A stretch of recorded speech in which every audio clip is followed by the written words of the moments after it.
It's a thing that works. Good evening. Oh, well, good evening to you. Well, I mean, technically, it's still Light daylight, but out? actually, I don't know if you can hear that. Can you hear all the applause that's happening outside? Yeah, love it. It's amazing. It's incredible. I just that spent. that sound, the screaming and the yelling. Well, no, because it's for the we do it every week for the NHS. Sorry, I just realised you're looking at my. Oh, it's actually happening. I thought you were There's making a actual joke applause. that there No, were I mean, people clapping for you, but there's actually people clapping for the National Health Service workers. exactly. And don't get me wrong, Cool. my unwavering arrogance would make me believe it's for me, but this is Well, definitely not for me. But I stood there well, for a couple of minutes with a tambourine and did some shaking and stuff, so that was fun. well. Oh no, if I turn them off. I was hoping I could like minimize the comments in some way because Oh they're no, over your face. But they're only. I well, mean, sort I of. can Yeah, just. go this way. Just I so can they're right turn. there. Hi, buddy. Hey, bud, how you doing? I'm good. I Right. miss I'm you. actually, I'm actually literally just going to sit over here like this, and then also you get to see my lovely things. Your studio is sick. You've really done some unbelievable work there. It's been a whole thing. A whole Yeah, project. I gotta immediately give a shout out to Ollie Waiton, who's one of my best friends in the world and like my engineer professional nerd friend. He and I have been putting this together for the last week to make sure that when I do like live streams and stuff like that, because of everything that's happening, because we're obviously all stuck inside, that when I'm doing live streams, the quality of the audio that I'm sending to people is the best fudging quality it could be. Yeah. That's what we've been working really hard on, because that's something that means an awful lot to me. As you know, I have been called a control freak once or twice in my life. Huh? Is that why we're friends? Why is that why we're friends? This is so Wait, weird. are we We're friends kind of.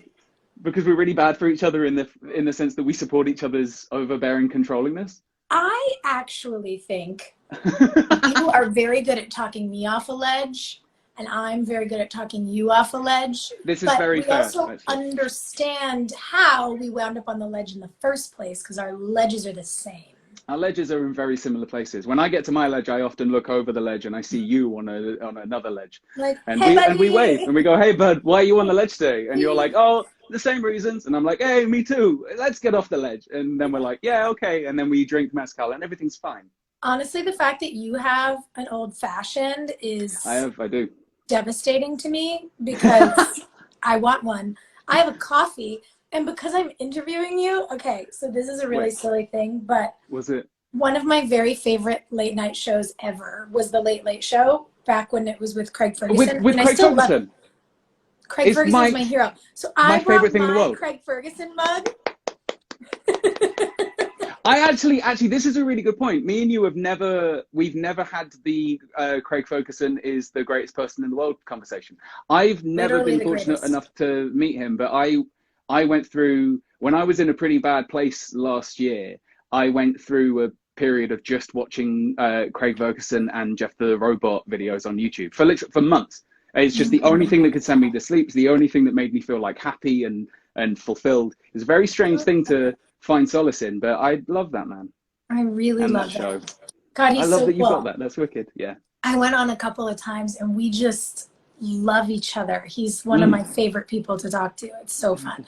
So essentially, so cool. I was like, I have to put my Craig Ferguson. Wait, so are you being Craig Ferguson right now? I mean, I don't know that I could ever try to fill those shoes, but I'm going to ask you questions about your life. Whoa. Also, I love that like anyone under the age of 16 has no idea who we're talking about. I know, it's really sad. I'm like, get it. You guys need to go on YouTube and learn. It's very okay, so hi to everyone who's with us. Thank you for joining. I'm sure you figured this out, but we are talking to the incredible Jack Garrett today. You are one of the most talented musicians I've ever listened to, let alone ever seen.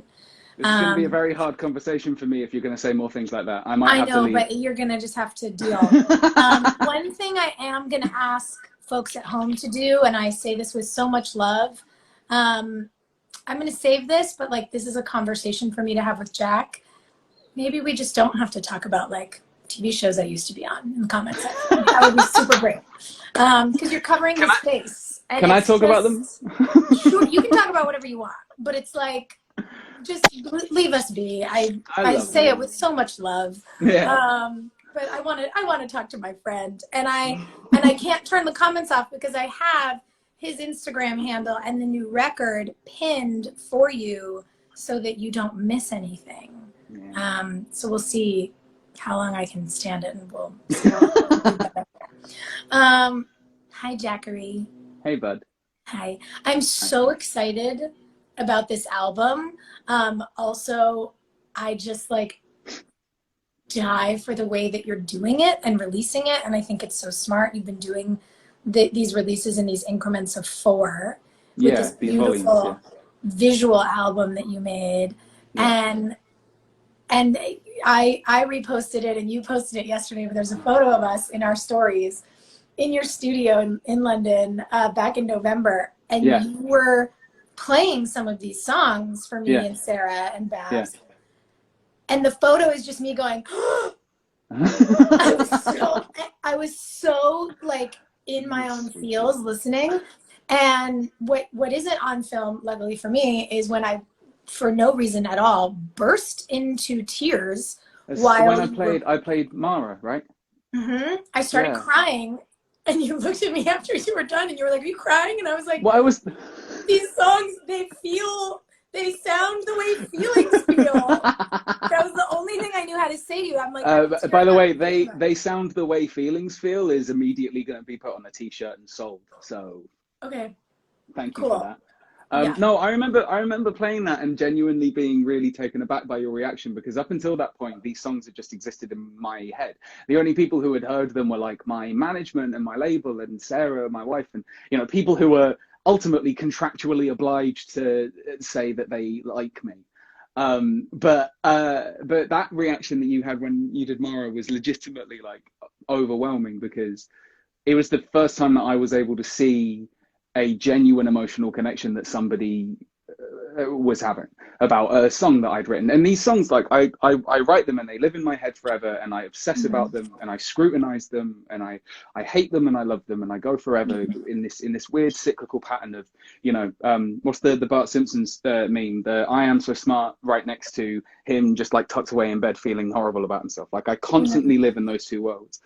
And playing that song, which is a song that means so much to me, to someone who is so dear to me, and to see that very genuine and honest reaction was what was like soul vibrating. Like it was such a strange phenomenon that I hadn't felt. And like, thank you for that, because I know it comes from such an honest place with you, and I find it so hard to accept people's genuine reactions as genuine and honest. And I kind of had no option there, because you forced your tears onto me.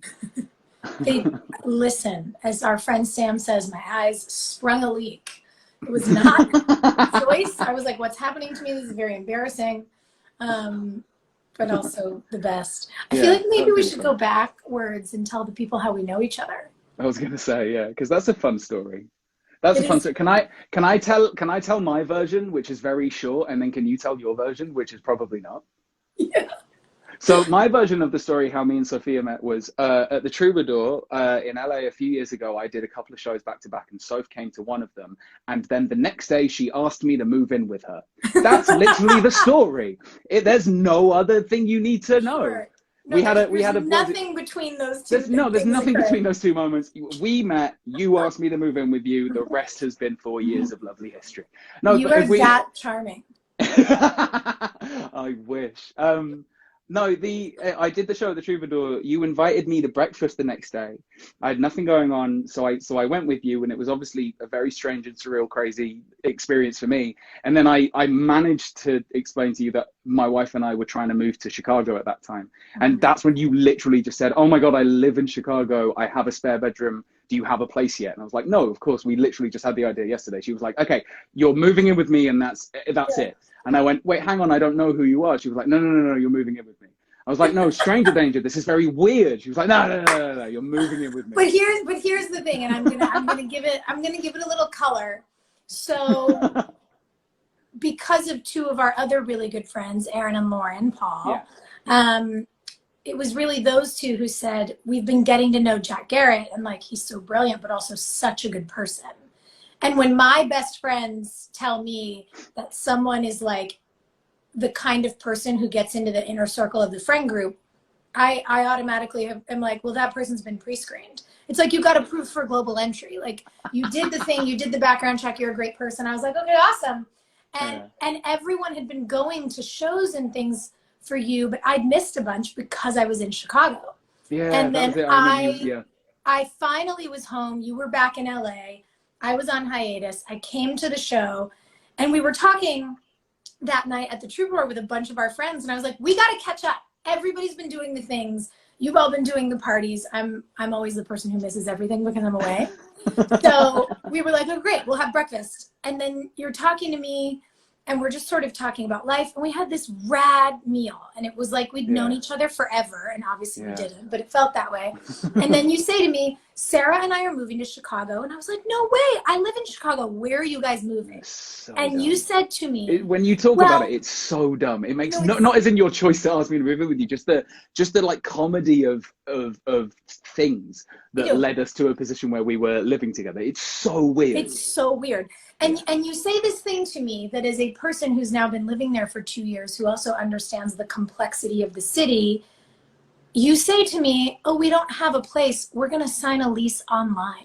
And I was like, in what neighborhood? And you go, no. We're just going to look at some buildings online. And I'm like, no. I love Chicago. I still have like deep Chicago pride.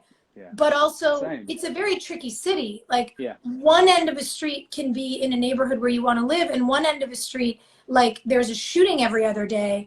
And I don't say that critically. I say that simply to say, you got to kind of know where you're going. Yeah, and especially, because I had no idea where I was going. I literally didn't know where I was going. And you were like, no, we're going to do it online. And I was like, okay, well, I actually just moved into a place that I have so much room, like, and the way it's laid out, my bedroom's over here and everything else is in between where the guest room is. Like, you don't even have to talk to me, but why don't you guys come stay with me for like, I don't know, a couple of weeks when you get there and like learn the city a little bit, and we'll show you around and you can figure out where you want to live. Go see these buildings in person, because as a person who loves home everything, I also know that everyone photographs places with those wide lenses so everything looks big but isn't.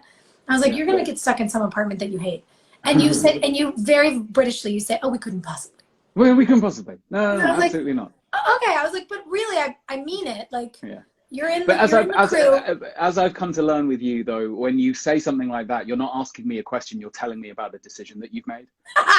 so I, you know, exactly. Me and my nose and whatever were meaningless. It didn't mean anything. I knew I was about to come and stay with you. Well, but those 2 weeks ended up being like months. I'm very aware my camera's like slipping down. I got to fix this. Keep talking. Sorry. Well, the best part is, listeners, that we then were just all in constant communication. And every 2 weeks I'd go, how's the search going? You know, maybe get an Airbnb somewhere, and just don't sign a lease online, please. Just don't do that. Also, the offer still stands. You guys are welcome to come stay with me for a little while. We couldn't possibly. And we had months of exchanges. We couldn't possibly. How's the hunt going, Jack? Well, we had one place fall through, but we're going to get another one.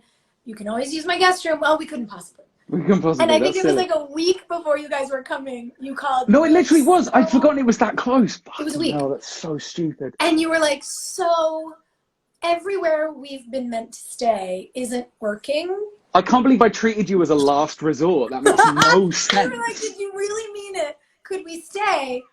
And I said, oh, could you possibly?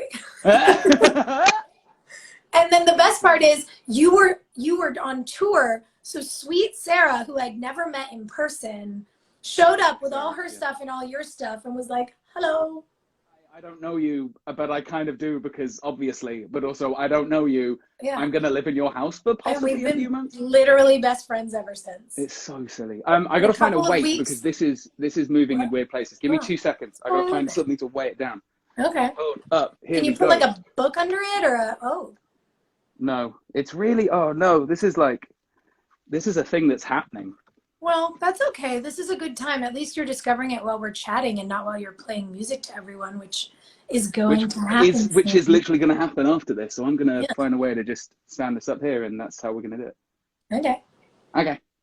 Okay. But yeah. So everyone, that's how we know each other. Yeah, I just can't believe that that's a story that actually exists. But the thing that it leads me to think about though is like, so I've known you for however many years. Almost 5. Almost 5 years. I've known you for that amount of time. I lived with you for a little bit. I've known you because I lived in Chicago. I've spent a fair bit of time in LA while you've been there as well. Like, we're really, really good friends. And yet still, and I think this is an important part, I think, of the of this conversation, simply just because of how it relates to what this album, Love, Death and Dancing, has been about, and what I've been writing it about. And we've had these conversations before, but every time I've hung out with like the core like group of friends that I've been so lucky to know, that include you and include other people that we have in common, every single time I've been with you guys, I've always felt an of nobody wants me here, I should go home. Like, that's been a really present, and it's really funny because the story of how we met and everything about how like our friendship came to be, it all of it seems so so conspiratorial, as if the universe is like pushing us together, right? And yet the whole way there was a voice in the back of my head that was going, this isn't right, and you know it. Like, run with it, sure, but this can't happen forever. Like, be smart. No one, like, they're putting up with you because you're talented, or they're putting up with you because you write songs. No one wants you here. At some point you're going to have to leave the party. And then the party kept going, and I never left it, and people kept being nice to me, and it's such a weird thing. And I know that you deal with the same kind of imposter syndrome that I deal with, big time, because we've spoken about it before. But in the 5 years we've known each other, I think it was only recently, or maybe even as late as last year, that I actually admitted to you that, like, every time we hung out, whether it be big groups or small groups, every single time it was so anxiety driving and stressful for me, because the whole time I felt like I don't deserve to be there. And so much of this album has been me writing from a place of encouraging that thought, of thinking, why do I think about myself like that? Because what it's got nothing to do with is you. It's got nothing to do with the way that you treat me, because you are absolutely the mother hen that you are. And when you decided that you love someone, you did stop loving them. I know this. My phone just rang, right? You being so bun. I'm so sorry. Oh, no, it's fine. Don't be silly. Okay. No, but I was just saying that, like, you accept people with such an open love and wanting. So it couldn't have been you. And everyone that we know, like, you know, everyone else, the reason why, like, you know, we met through Aaron and Lauren, like you said, and I had the same feeling with them for so long. I refused to believe that these genuinely nice people loved me for who I was. And when I started writing this album, I had to face why I thought that. And I still haven't come to an answer, but it fascinates me so much so that for that long a time, I was able to play a character of someone who was totally fine with everything that was happening, when inside in my head, I was just freaking out, not knowing how to behave, not knowing how to cope. And I remember, and I'm going back to a specific story that I remember, I think I've told you about before. Last year, when I was making this album, I was in LA. I was making some of it with an amazing producer who's based out in Topanga, a guy called Jackknife Lee. And I was driving back from his, and it was around Thanksgiving, and you were having a few friends over. And I remember texting you on the way back, because I was staying at an Airbnb out in East LA somewhere, and I was just on my way back there. It was going to take me like an hour, and I texted you being like, hey, I'm on my way back. I know you said you were having some friends over. I just told you I'm leaving now. I don't want to come over if it's like late and if it's a whole thing. And you were like, no, it's not a whole thing, just like come. And I remember being like, okay, yeah, I know, but I won't get there until like 11, and I just don't want to impose myself. I don't want to be blah, blah, blah. And the whole time you were so loving and so nice, and so just like, yeah, no, just come. People are here. We all want you here. It's going to be great. And then I remember doing it one more time, just being like, no, I couldn't. I'm like, it's going to take so long for me to get back. And you just went, look, people who love you are here. Come. And that was it. It was this weird little moment where I felt like you were in the kindest way possible chastising me for just not listening to what you were saying. And it did so much for my emotional confidence at a time when I was writing this album, which is so much about my emotional confidence, where I just, you grabbed my spine and you just shook the dust loose. And it meant I was able to come over and we just hung out and had a nice time. The next day I went to the studio and I like made Mara. Like the next day I went to the studio and I finished making Mend a Heart or whatever, like these songs that mean so much to me, that tell so much, so vividly a personal story for me. But just the minute you started talking about it, it really made me think of that story. And I felt the need to say it just because it's important to me. It's important to this album as well. It's important to the music I make. I don't know if I'll ever really truly accept or like myself, but it really does make the difference knowing that there are kind people in the world who do. And this album is so much about trying to love both of those things and accept both of those things to be true, which is difficult. It's really hard. I get that. Yeah. I love you. I love you too. It's really interesting. I was talking to one of our friends about that just the other day, that even in rooms of my best friends, something in my head says, they don't want you here. It's so strange. You it's just so like, strange. you work everybody's last nerve a little bit. No. And How could you possibly think that? Yeah. I don't know. Yeah. But something in my brain is sure that it's true. Yeah. And it is a process, I think, to figure out how not to listen to that, to figure out how to recreate a relationship with yourself, to realize that your inner critic is not in charge.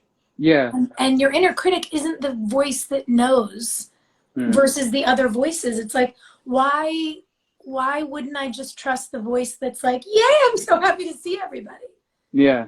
You know? But this is something else I've been talking about a lot recently as well, that like there is a strange societal expectation about these kinds of thoughts that we're talking about, these feelings, because they make other people uncomfortable when you talk about them out loud. And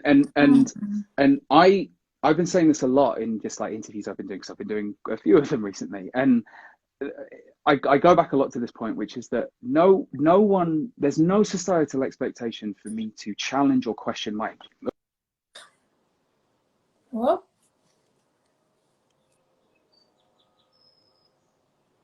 Oh, but I like this part.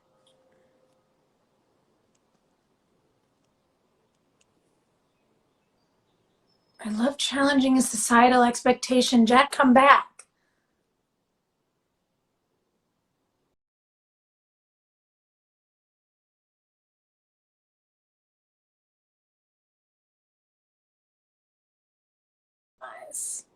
Oh, he's gonna have to come back.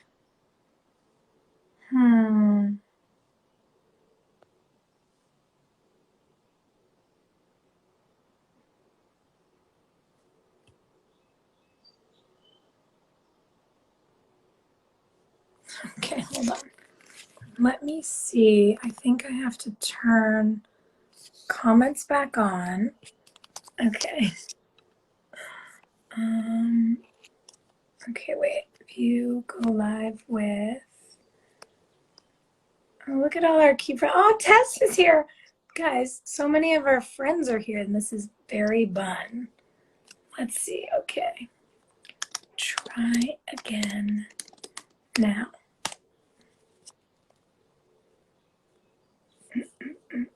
There he is.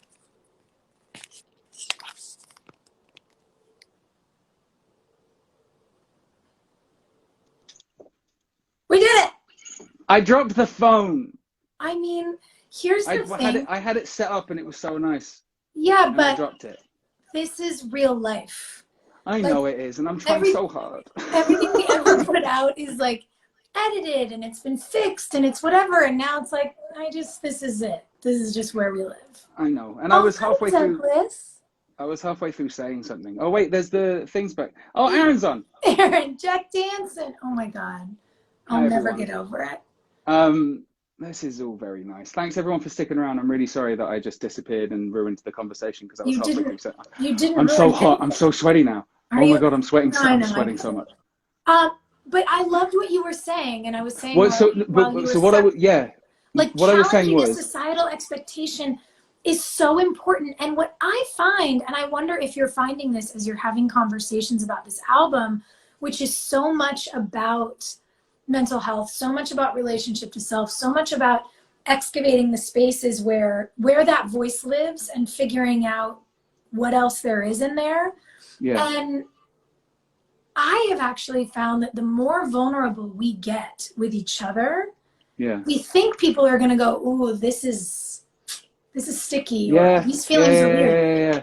But over and over and over again, when we get honest out here about what we're feeling, rather than doing this, most people go, "Oh my gosh, you too?" Yeah, because there's such a there's a support group that exists, but that's exactly it. There's a support group that exists, but you won't find them if you live in silence. And I think that, like, I think that's exactly what I was saying, and especially like to not hold punches with specifically what my experience has been, which has been particularly that of the way that talking about your emotions is suffocated in the language of young men, which is something that's discouraged in the language and in the day-to-day challenges and narrative of young men. The thing that I was saying is that, like I said, there's no societal expectation or challenge on my happiness. But when I'm sad or when I'm depressed, I am constantly given answers or fixes or clues to make it better, like whatever it is. And I refuse to believe that my emotions are a problem. And I especially refuse to believe that they are problems that need to be fixed. Like I think, and this is what Mara is about. This is what that song that we were talking about earlier is about. Mara is about inviting those feelings into your internal monologue, inviting those feelings into your life and allowing them the air that they're asking to breathe in, allowing them the attention a little bit that they're trying to demand from you. It's specifically, so Mara, for people who don't know what it is, it's a song I released on the first volume of my album, and it's a song that tells a story about, it's a song that's taught in Buddhism. And it's not a song that's taught in Buddhism, sorry. It's a story that's taught in Buddhism that tells the story of a spirit called Mara, who's a manipulative and distracting spirit.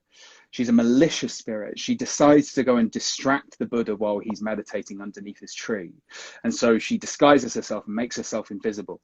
She goes into the garden where the Buddha is meditating and he's there blissful and unaware. And she creeps up towards him, undisturbed, unaware. And the Buddha, with his eyes closed, notices that there's a change in the presence around him. And he exclaims to what looks like an empty garden, "I see you, Mara." And Mara is so taken aback by being spotted and being seen like this that she appears to the Buddha. And the Buddha invites her to sit and have tea with him. And she does so. And they sit and they talk about politics and religion and philosophy. And the whole story for me was, when I read it, was translated into my head about invasive thoughts and intrusive thoughts and the way that we talk about ourselves, and how unhealthy it is to swat those thoughts away as if they haven't come from us, like falsely expecting these thoughts to have come from somewhere else, as if someone else has put them in our heads. They haven't. These are our thoughts. Like, we've had them, and if we've had them, surely our role is to accept them and ask them why they've come. And I've started doing that. And I started doing that when I found out about the story and I started writing Mara. And I allowed myself to engage with my sadness, my depression, my funky, like my funk, whatever you want to call it, whatever people call it at home. But I engaged with it and I asked it what it wanted from me. Did it need me to sit down? Did it need me to just curl up and do nothing? Did it need me to go out and run? Did it need me to try any of the things that people would usually suggest to me as fixes for my depression? Oh, get out, go for a run, you'll feel much better. All those kinds of things. Like, do I need to do any of that, or do I just need to accept that it's there, and will that actually make me live with it better? And the minute I started engaging in that practice, I started to accept myself. It was very, very weird, very strange how quickly it happened. The minute I started to just accept myself as being a mess, a headphone cable in your pocket that you can take out and straighten as much as you want, but the minute you put it back in your pocket, it's gonna find a way to knot itself up again. The minute I just understood that that's how my emotional tangled works, I felt better about being an emotional tangle. Yeah. It just helped. And I think there's such a truth to, everyone deals with this in their own way, but I think it's part of the reason that so many artists have those questions of, do people just entertain me in these spaces because of what I do? That's the way that when you make music or you make TV or you make whatever you make, you wonder, oh, are people just into me because of this? You know, we've got other friends it's exactly how I felt about you guys when like in those friendship groups. Exactly. Yeah, and it's like on the other end of it, you're going, there's so many people who make great music who are uninteresting to talk to. Like, you're interesting to talk to. But I know that we all have a bit of that, which makes me realize that regardless of what anyone does for a profession, everyone has something in their life, in their relative experience, where they say, oh, well, this is the reason I'm tolerated. But where is the proof for my, you know, my demons or my sadness? Where is the proof for those darker elements to me that that those elements are looking for, that says this is what the validation of them? Because look, at the end of the day, you can find proof for any story you tell yourself. And I love that you're talking about the experience of beginning to accept your whole self.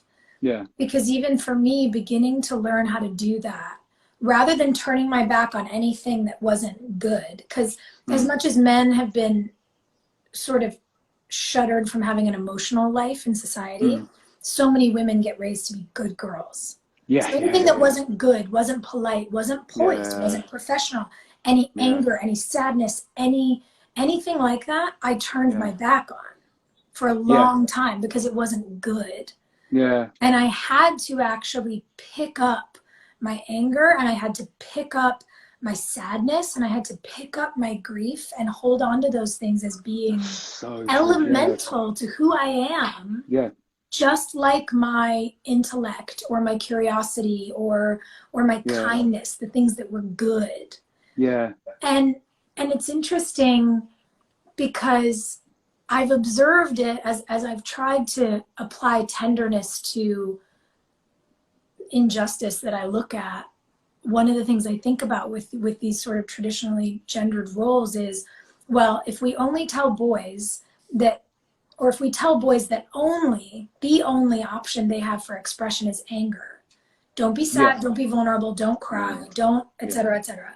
But if you're angry, if you hit something, if you play football, if you're tough, great. So your only outlet becomes anger. And then we wonder why here in America, 1 in 4 women's been raped by the time she's 22.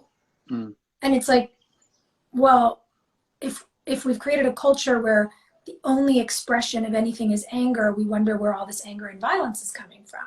And that's not to downplay the severity of those issues. That's actually how I've come to understand what the root is. And so then I think about it in these sort of compounding ways on the inverse for me, where if I've been cultured to be so good, if I feel like I'm not allowed to be angry, I put so much energy into the good, into the positive, that I overstuff it, and I'm leaving empty and hollow these other parts of myself. So of course I'm not comfortable in my own body, because half of me feels hollow and half of me feels overfilled. But again, it's all to please a societal expectation. All of this, even the defense of it, even the change of the behavior, even like the anarchic anti-establishment sense of like, well, I'm not going to behave that way because people expect me to. All of it is because people expect me to behave a certain way, or they don't expect me to behave a certain way. And I think there's such a blessing in being, such a liberation in being able to behave and act and feel and exist purely for the selfish sense of purpose. Like I've talked a lot about how selfishness is important, that the stigma behind selfishness is unwarranted and unhealthy, that to be selfish is to love yourself wholly enough that you care about what you want and you want to get it. Now, whether that selfishness is displayed as arrogance and overconfidence and can end up being unhealthy is all part of the same conversation we're having, which is ultimately about balance. But having selfishness in you, to me, is a trait that I find attractive in people and in my friends, because it just shows that you care enough about yourself to have asked yourself at some point, what do I want? What do I want, and how can I help myself get it? And so you can be, you know, that can be emotional, it can be physical, it can be materialistic, it can be whatever. But at some point, you just have that conversation with yourself, and you've honestly asked yourself, what do I expect from myself? How do I achieve that? I think a big problem for me for a lot of my adolescence was when I asked myself, what did I expect from myself? I just saw myself through the eyes of people around me. And the eyes of the people around me when I was 14, 15 were adoring and complimentary and setting an expectation for myself that I think I was never going to achieve. And ultimately, I've then had to kind of grow up not achieving it.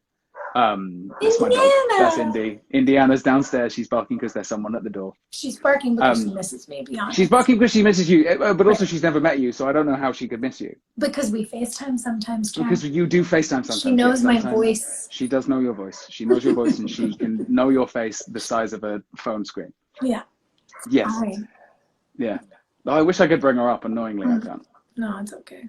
But I love that, and when you talk about, what strikes me is that in a way it's a redefinition or a perspective shift on the idea of what selfish means. Because self-love is not selfish. Self-knowledge is not selfish. You can only know the world as well as you know yourself.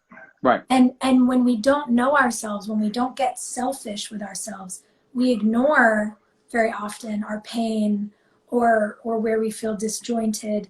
And then we wind up putting that pain or that disjointed energy out into the world around us because we're not dealing with it inside of us.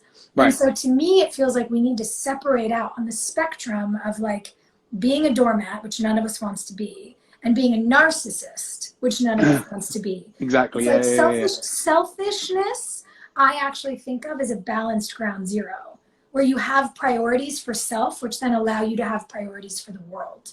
Right, exactly. No, but that's exactly it. That's exactly the best way to think about it.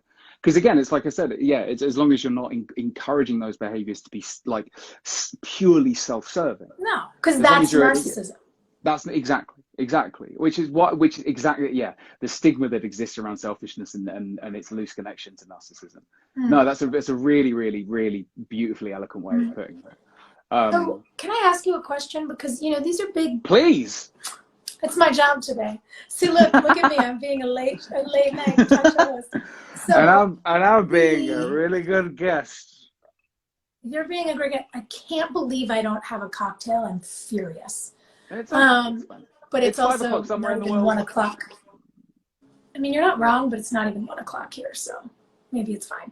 But these are, these are they're high concept, but they're universal. Sure. And when you talk about how, you getting the dust shaken, as you said earlier, helped you go, oh, right, I can go where I am loved. I can go where I am invited. And I can invite myself into myself, really. Feels like a big revelation. How do you begin to do what you've done with an album like this? How do you turn those big conversations you're having with yourself and those big questions that you're asking yourself into music that sounds like feelings feel? That is, because it is, Jack, this record is joy and expression and expansion. And like, I turn it on in my house and I like fucking yell and dance around and laugh. And it's magical in its energy. And I think a lot of people might assume that when you're writing an album that's based in the exploration of your own mental health, it might be like sad music. Right, and exactly.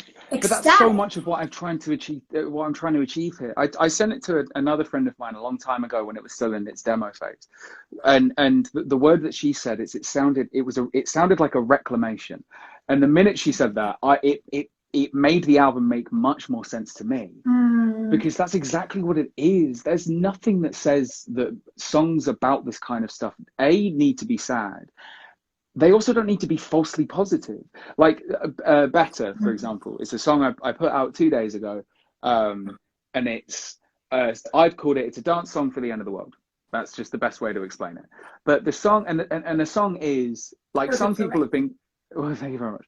Some people have been quite vocal in how they disagree with the change, you know, the change in tone or sound that I've made, because it's very poppy. It's a four on the floor, and it's got a hook on it. But also, I love doing that anyway, and I love pop music, so I don't understand why people are surprised by that now. However, the majority of people have been like really into it as a concept, because it's doing exactly what you're saying, which is it's not hiding away from what it's about.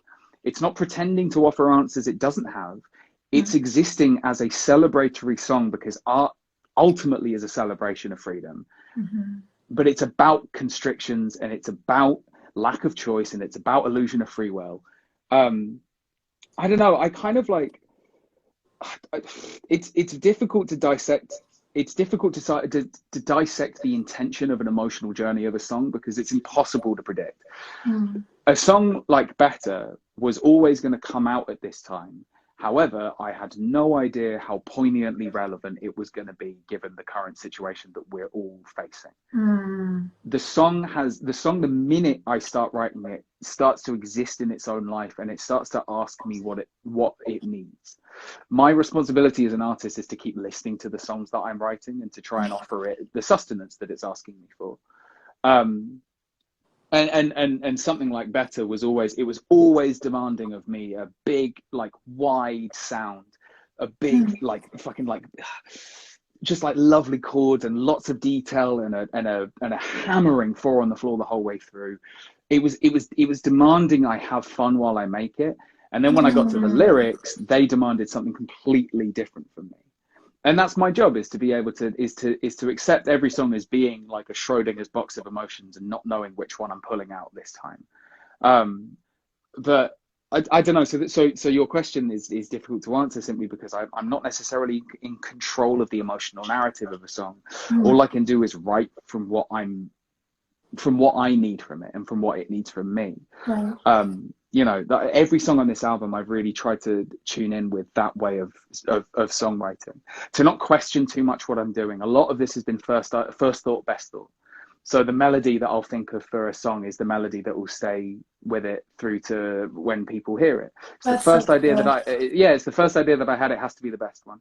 That came from, actually, that was a decisive thing I started doing, because I realized I was getting out of touch with my instincts a couple of years ago, and I started just limiting my choices to the first thing that I either saw or thought. So if I was at a restaurant, I sat down, opened the menu, the first thing I saw that really took my fancy, that's what I was going to have. Close the menu, put it away. Doesn't matter if I got through the whole menu or not.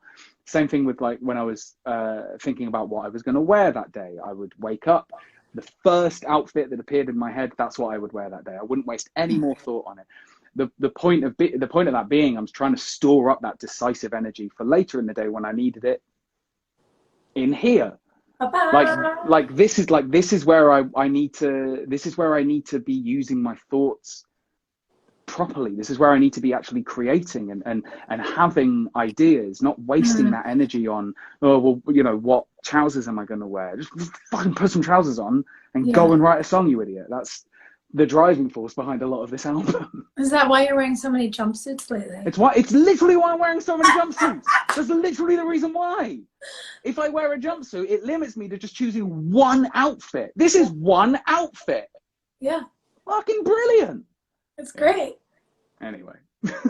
And you just gave us a little preview, and one of the things for anyone who's watching who maybe doesn't know the specifics of how you make your music, which is so technically exquisite.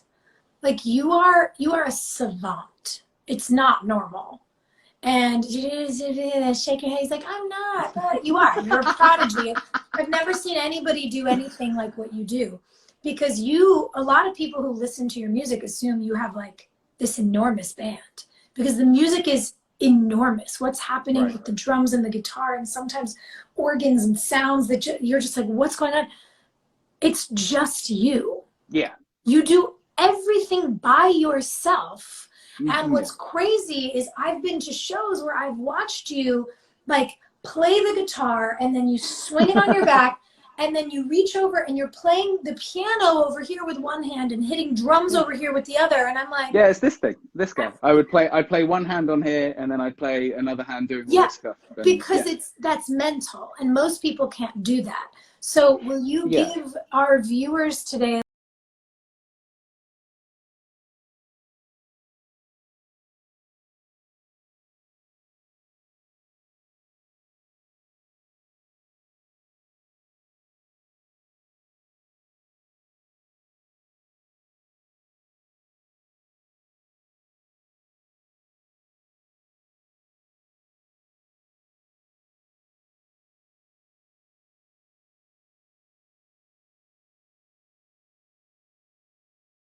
I mean, essentially.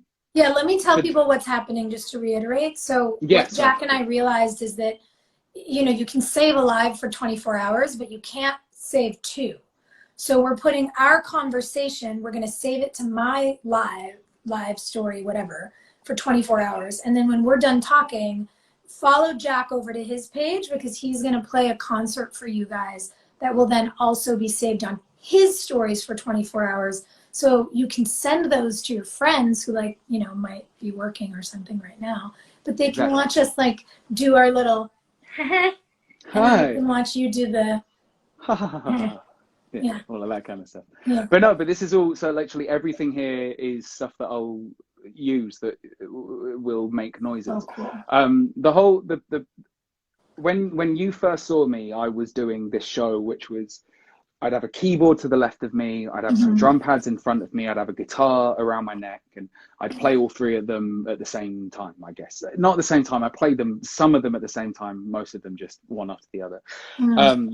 And again, like you said, it's because the songs, when I recorded them, I did pretty much the same thing. I played everything on the records. I played everything on Phase, which was my first album. I played everything on Love, Death and Dancing. That's not because I refuse to share the spotlight, although I find it very hard to share the spotlight, apparently. It's because I don't know any other way of making music. I really honestly don't know. And if I needed another musician to come in and play something, I absolutely would do that. I'm not doing this because I'm trying to hog the limelight. I'm doing it because I truly believe that this is my music. On the front cover of the album, it says Love, Death and Dancing, music by Jack Garrett.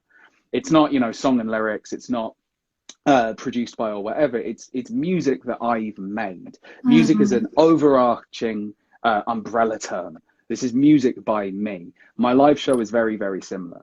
I this time around, however, have made a setup where lots of these instruments play themselves. They're playing things I've pre-recorded in other places, and because of a very complicated setup, they play themselves. I can still interact with them and change the sounds and do stuff, but it allows me an opportunity to just sit down and play one instrument and sing a fucking song, because that's what these songs are. That's what this album is.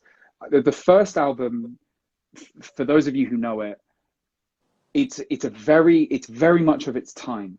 It's very naive sounding. It's very busy. It's very full of arrogance. It's me overproducing because I'm scared you guys would hear I'm not confident in my production. It's me overperforming because I'm scared you'll see I'm not confident in my performing. It's me overwriting because I'm scared, blah, blah, blah, blah, blah. You get the gist of it. This album is the opposite. It's strikingly bare, even though it's full of noise and fun and joy and music. At the heart of everything is a song. That's what I've really, really tried to make true, really tried to make apparent, is at the heart of all of this is a song. And that's kind of what this setup allows me to do. It allows me to play a song, but it allows you a window into what my mind is hearing when I'm writing it. So I will mostly just be playing like guitar and a keyboard. Sometimes I go a bit mental on the drum pad there. But mostly it's me really trying to engage with every single time the song, so that you, the audience, the people who are watching or listening, that they get 100% of the emotion of the performance every single time. I'm never going to perform a song and not give everything I have to it, because it doesn't do it. If I were to give less than I could possibly physically give to a song, it would be doing me a disservice. It would be doing you a disservice. It would be doing the song a disservice. That's not what I'm here to do. That's not what I think my role as a musician is. If you know, you can talk to my therapist about this, but my attitude is, if I'm not giving everything, I'm not giving you me. Right. Yeah. And then where did the visual element of the album come from?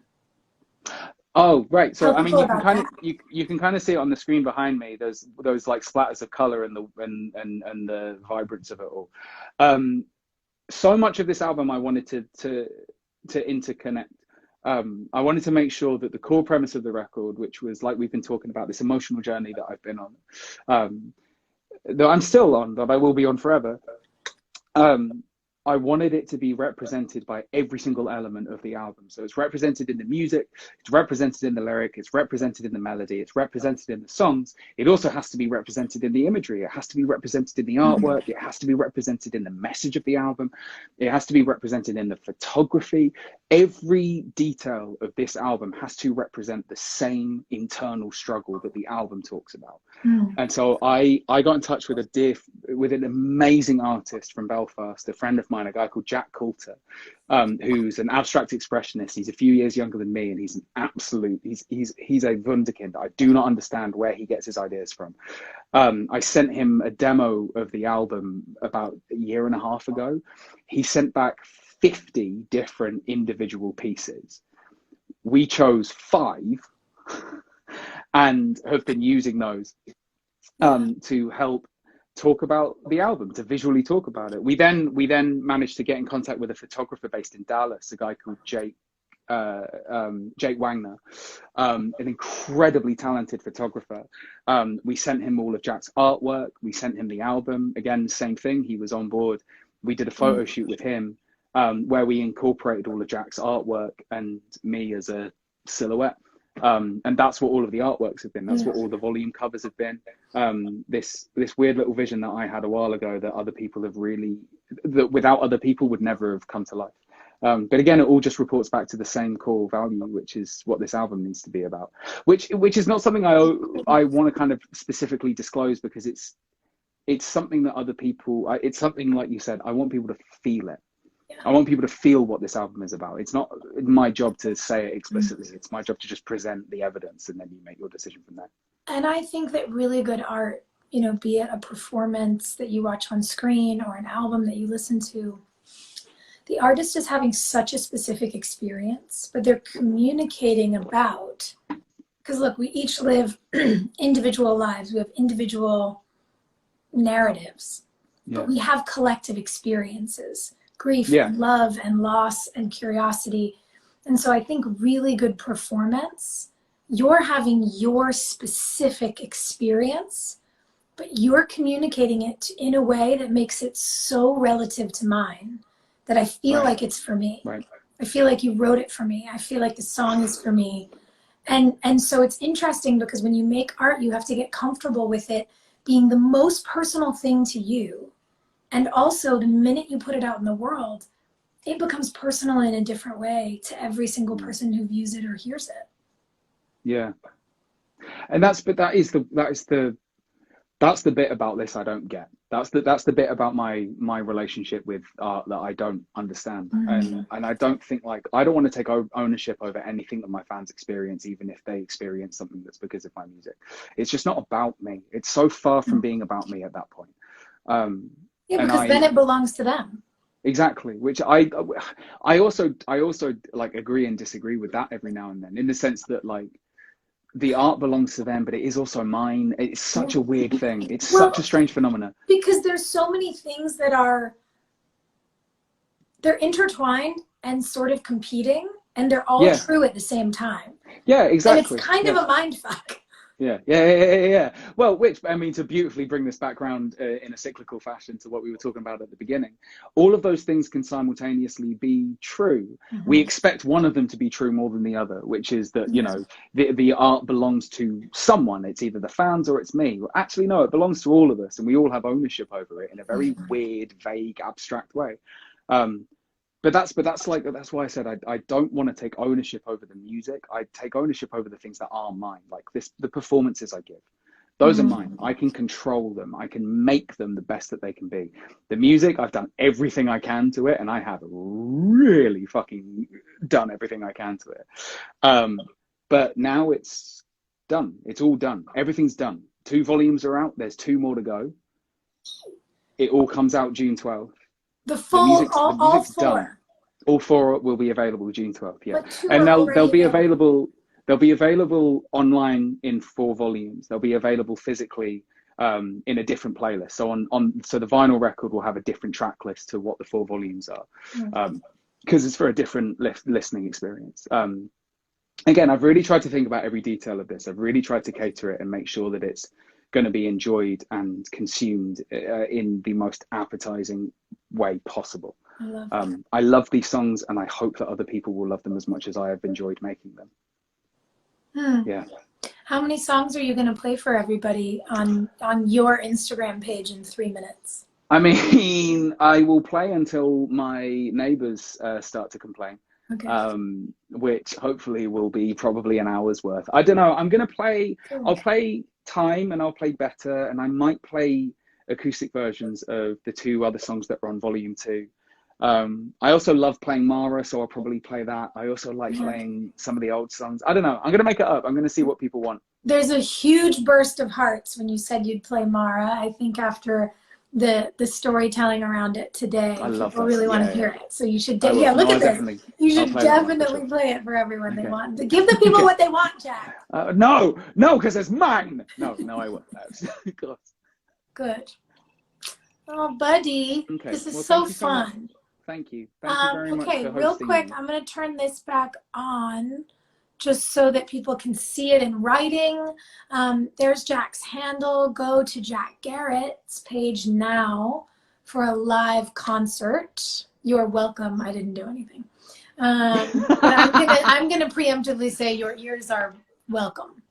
And it also says down there that the full Love, Death, and Dancing is out June 12th. Yeah. But people can go where? I mean, everywhere.